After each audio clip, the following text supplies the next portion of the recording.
কাবা শরীফের ৭৭তম তত্ত্বাবধায়ক ও সাহাবী উসমান ইবনে তালহা রাদিয়াল্লাহু তাআলা আনহুর বংশধর শায়খ সালেহ আল শায়বা ইন্তেকাল করেছেন। তিনি কাবা শরীফের চাবিরক্ষক ছিলেন।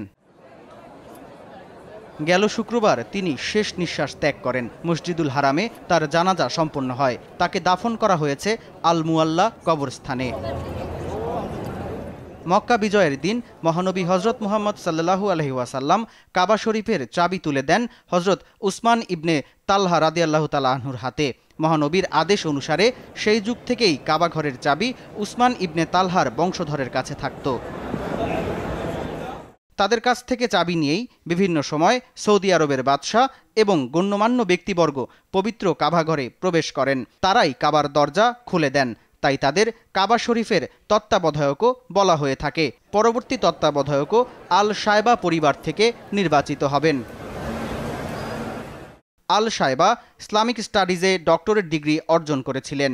তিনি বিশ্ববিদ্যালয়ের অধ্যাপক ছিলেন এবং ধর্ম ও ইতিহাসের উপর একাধিক বই লিখেছেন। মক্কা বিজয়ের পর থেকে তিনি ছিলেন কাবার ৭৭তম চাবিরক্ষক। ২০১৩ সালে তার চাচা আব্দুল কাদের তাহা আল শাইবির মৃত্যুর পর তিনি তত্ত্বাবধায়কের দায়িত্ব নিয়েছিলেন। সামদানি প্রত্যয়, RTV।